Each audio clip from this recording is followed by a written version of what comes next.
पण त्यांनी त्यांचं काम करावं. आमची जबाबदारी काय हे आम्हाला माहिती, लोकांबरोबर थांबायची आणि महाराष्ट्र स्वाभिमानासाठी लढायचं, आणि ती आम्ही आमची जबाबदारी पार पाडतोय न घाबरता. व्यक्तिगत काय अडचणीत मला माहिती आहे ना, जेव्हा कामगार टेन्शनमध्ये येतो, शेतकरी टेन्शनमध्ये येतो, अरे कारखाना बंद होणार आहे का, बँक तिथे टेन्शनमध्ये येतात, तर ह्या सगळ्या गोष्टी मला माहिती आहे ना. अरे किती अडचणीतून हे सगळी कंपनी बाहेर काढली हे मला माहिती आहे.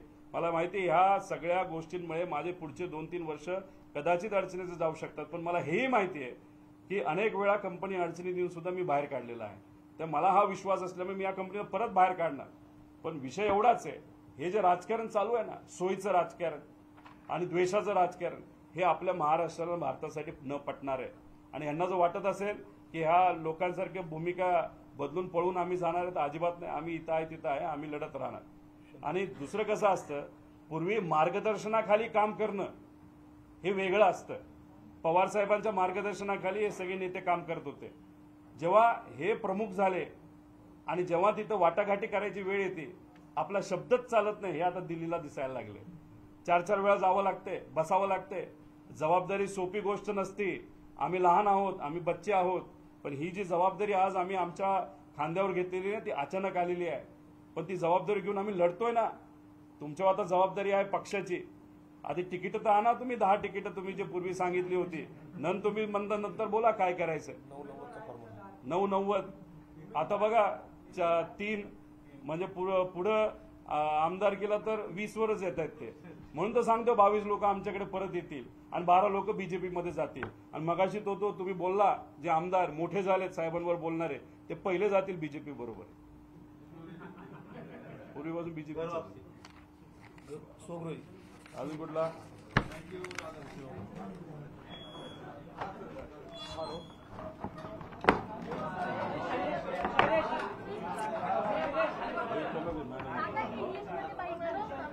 काय झालं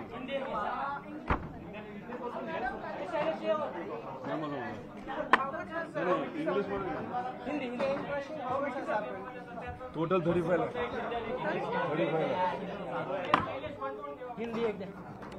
हिंदी घेताय काय घेताय थांबा ना, ते तुमचे camera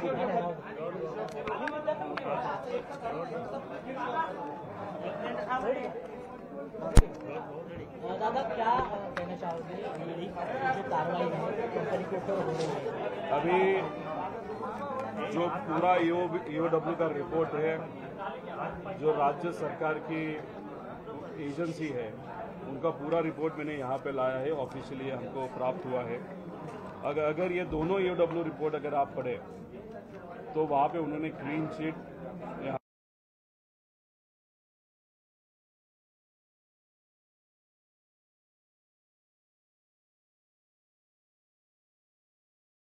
It has been established that acquisition of Kannad SSK by Baramati Agro was illegal. म्हणजे हे सगळी प्रक्रिया इल्लीगल होती आणि जे काही असेट्स मालमत्ता आम्ही जी विकत घेतली हे प्रोसिड्स ऑफ क्राईम आहे असं त्यांनी इथं लिहिलंय.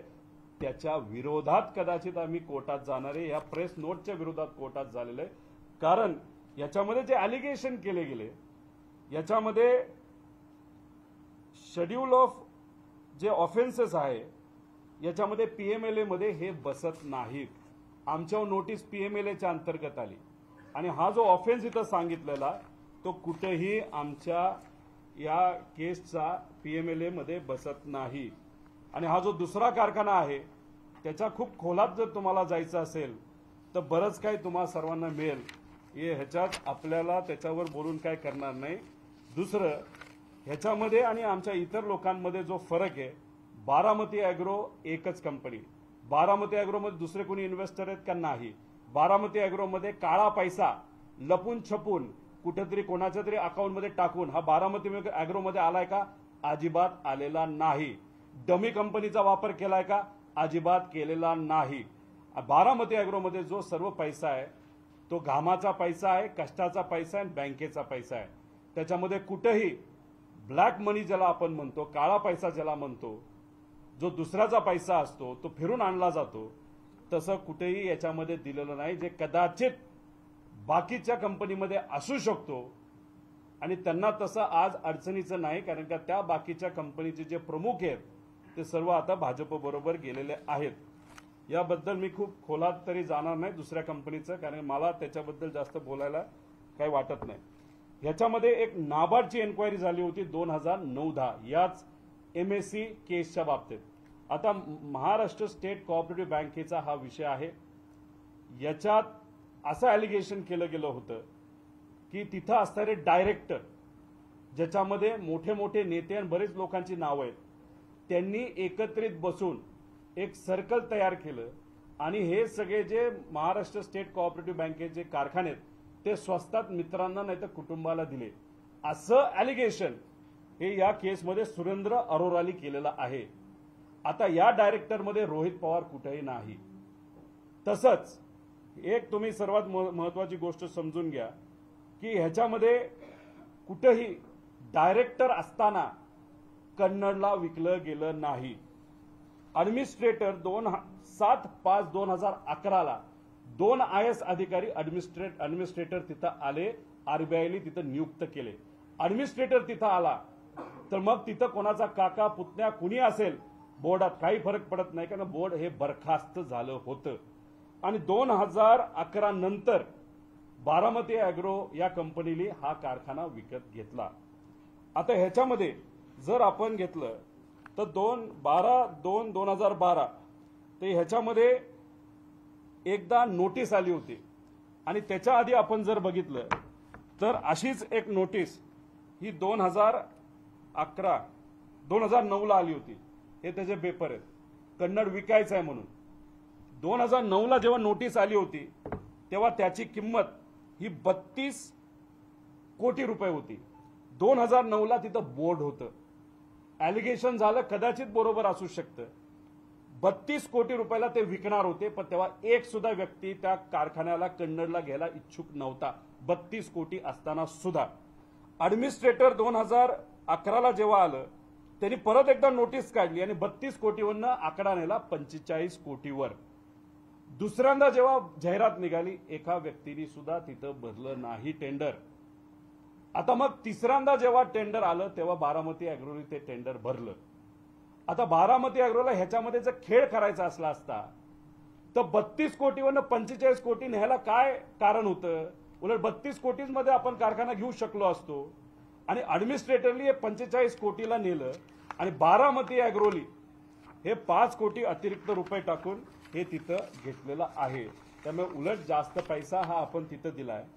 आणि ह्याच्यामध्ये आपण जर बघितलं तर आचारसंहिता 2019 विधानसभेची 27 सप्टेंबरला लागली आणि तिथं EOWली सर्व MSCB म्हणजे कोऑपरेटिव्ह बँकेच्या सर्व डायरेक्टर्सला तिथं नोटिसेस काढल्या 26/8/2019ला. तेव्हा भाजपचं सरकार होतं आणि त्याच्यामध्ये हे सर्व नेते होते जे आज कुणीतरी उपमुख्यमंत्री आहेत, कुणीतरी कुठला तरी नेता आहे, कुणीतरी कोल्हापूरचे आहेत, ते सुद्धा मंत्रीत असं आम्हाला कळतं.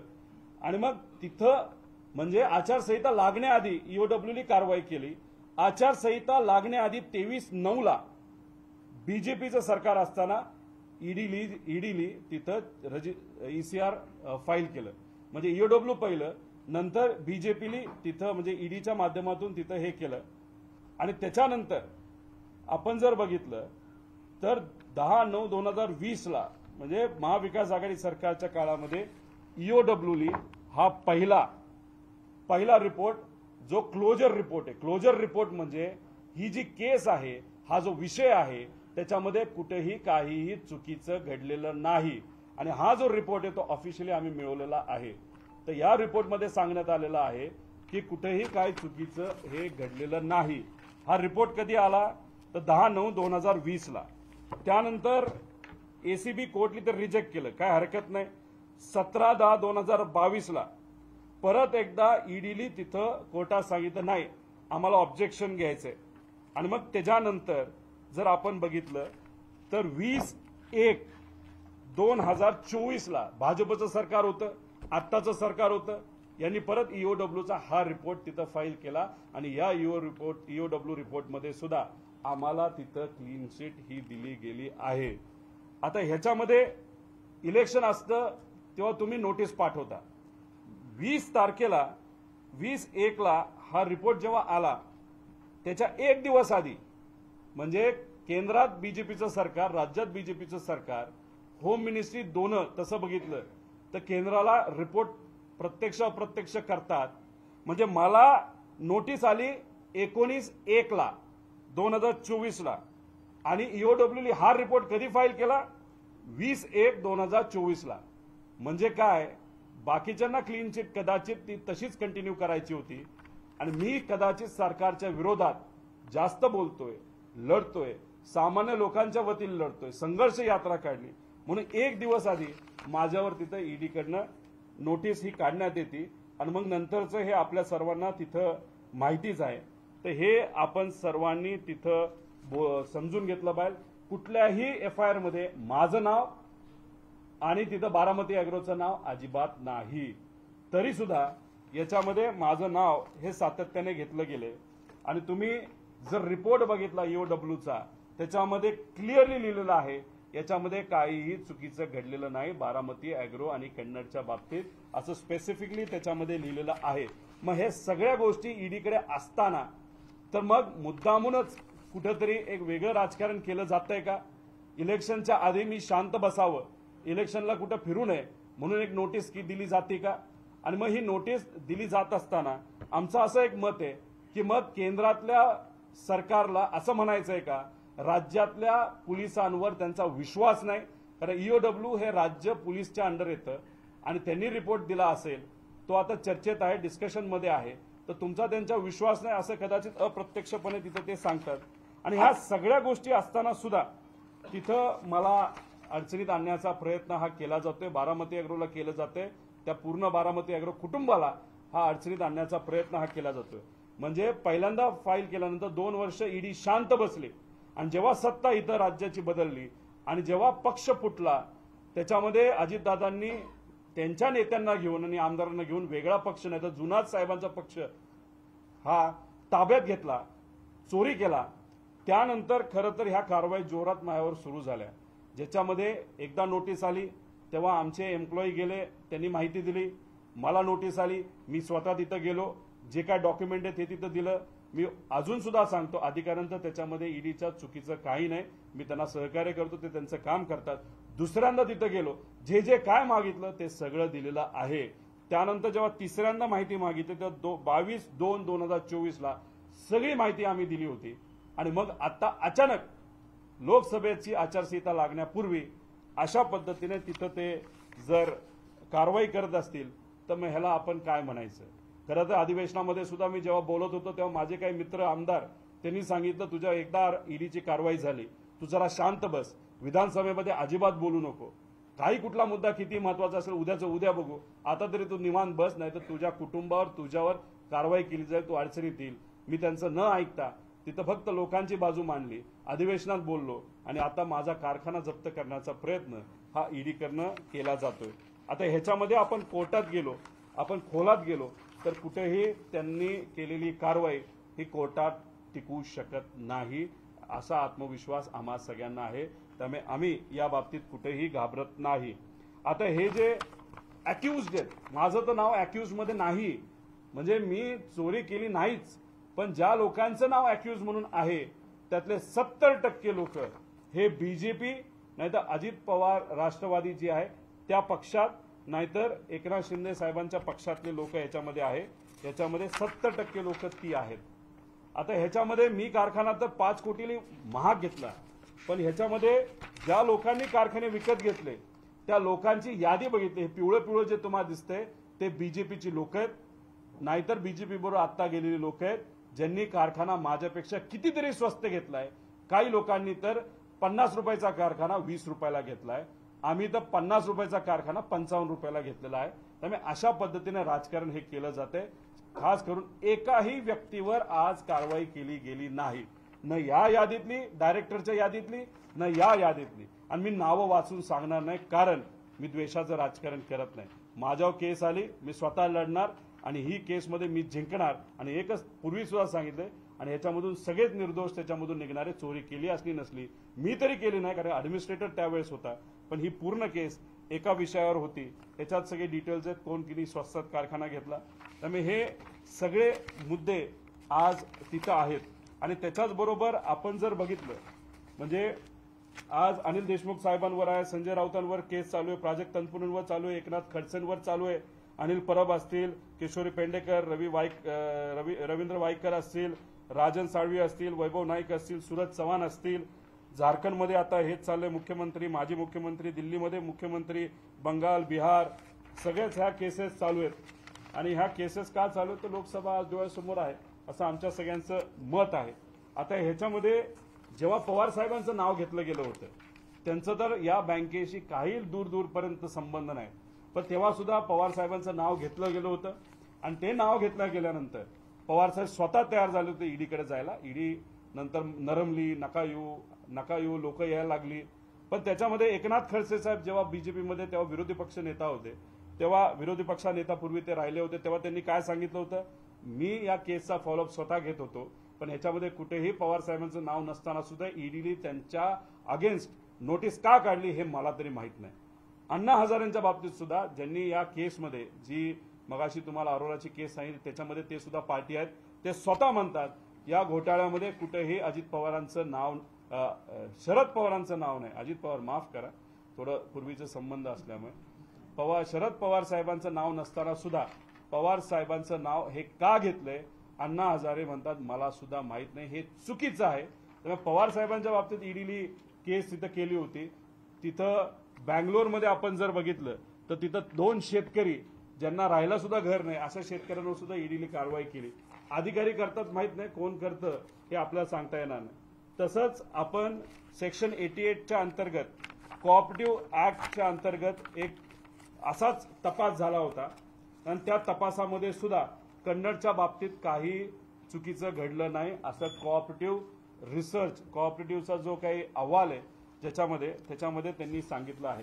त्यामुळे या बाबतीत आम्ही कोर्टात जाऊ शकतो, फक्त आम्हाला नोटीस यावी लागेल. नोटीस आल्यानंतर नक्कीच त्या बाबतीत आम्ही थोडंसं लक्ष घालून वकिलांचा मदत घेऊन आम्ही तिथं जाणार आहोत. मला जे कळालेलं आहे खरं खोटं माहीत नाही, नोटीस येईल याचा एक अंदाज मला होता, पण तरी सुद्धा लोकांच्या वतीने मी लढत राहिलो.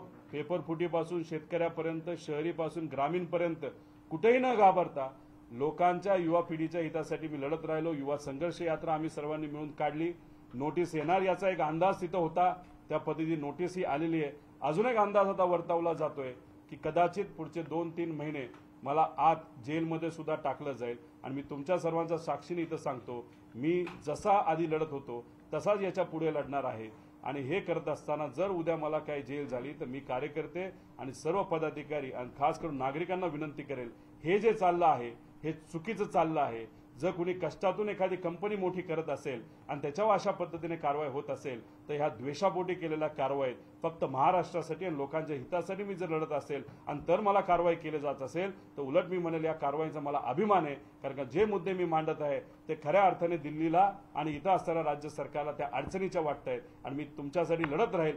जेलमध्ये टाकलं तरी चालेल, पण जर तसं काय घडलं तर मला एकच आपल्या सर्वांना विनंती करायची आहे की आपल्याला लढावं लागेल. कारण हा अस्मितेचा विषय झालेला आहे. आज मोठे मोठे नेते दुसऱ्या पक्षात गेलेले आहेत, विचाराला सोडून गेलेले आहेत. ते फक्त का गेलेत हे तुम्हा सर्वांना माहिती, कारण त्यांच्यावर कारवाई होणार होती. तिथं गेल्यानंतर काय झाले, त्यांची ताकद कापण्यात आली. आम्ही सातत्याने हेच सांगत होतो, तुम्ही तिथं गेला बीजेपी बरोबर तुमची ताकद कमी केली जाईल. आणि आज लोकसभेच्या तिकिटाच्या बाबतीत जे काही त्यांचं निगोशिएशन चालू आहे त्या बाबतीत जर तुम्ही बघितलं तर असं कुठेतरी आता जाणवायला लागलंय की स्वाभिमान या लोकांनी सगळ्यांनी घाण ठेवलाय आणि फक्त स्वतःवर कारवाई होऊ नये म्हणून तिथं या लोकांचं ते ऐकून घेत आहेत. आणि हेच लोकसभेला होणार आणि हेच विधानसभेला होणार. पण आपण नागरिक म्हणून आणि चांगल्या विचाराचे, पुरोगामी विचाराचे, शिवशाहू फुले आंबेडकरांचे कार्यकर्ते म्हणून आपल्याला लढावं लागेल. आणि लढत असताना तुम्हा सर्वांना ह्या सगळ्या गोष्टी हातात घ्याव्या लागेल. पण ह्या सगळ्या गोष्टी हातात घेत असताना एक फार अनोखी गोष्ट माझ्याकडे घडली. ज्या दिवसापासून सरकारच्या विरोधात मी लढायला लागलो तेव्हा निनावी व्यक्तीने माझ्या ऑफिसला काही फाईल पाठवल्या, पण ह्या फाईल कुठल्याही सामाजिक कार्यकर्त्यांनी रिसर्च केल्यात असं नाही. कुठल्या तरी तपास यंत्रणेच्या माध्यमातूनच कागद हे गोळा केलेले आहेत. त्या फाईलकडे बघितल्यानंतर वाटतं अशा माझ्याकडे 8 ते 9 फाईल आलेल्या आहेत. पण या फाईलमध्ये 2 भाजपचे नेते आहेत आणि खास करून ओबीसी नेते आहेत. बँकेची फाईल असेल नाही तर अजून कुठला तरी एक वेगळा पदाधिकारी असताना एक वेगळ्या प्रकारचा भ्रष्टाचार होता, त्याचा एक न एक पान हे माझ्या ऑफिसला कुणीतरी पाठवलेलं आहे. तसंच अजितदादा राष्ट्रवादीच्या 7 नेत्यांच्या फाईल ह्या माझ्याकडे तिथं आलेल्या आहेत. स्वच्छता कंपनीच्या बाबतीत असेल, एकाच ॲड्रेसवर 30-30, 40-40 कंपन्या कुणी केल्या असतील तर त्याची एक फाईल आहे. मोठ्या मोठ्या कंपनी म्हणजे अडाणीला सुद्धा मागे ठेवलं जाईल अशा काही नेत्यांच्या कंपन्या ज्या आर्थिक उन्नतीमध्ये खूप पुढे गेलेल्या आहेत, त्या सगळ्या आकडे बघितले तर मीच वेडा झालो. अशा सुद्धा फाईल माझ्याकडे पाठवलेल्या आहेत. त्याच्याचबरोबर एकनाथ शिंदे साहेबांच्या पक्षातल्या सुद्धा फाईल माझ्याकडे तिथं आलेल्या आहेत, ज्याच्यामध्ये कुठेतरी एक फाईल अशी आहे की जे काही ठाणे आणि मुंबईमध्ये आरक्षित क्षेत्र असतं, ज्याच्या शाळा बांधायच्या असतात, जिथं कुठे हॉस्पिटल बांधायचे असेल, प्लेग्राऊंड, त्या सगळ्या जागा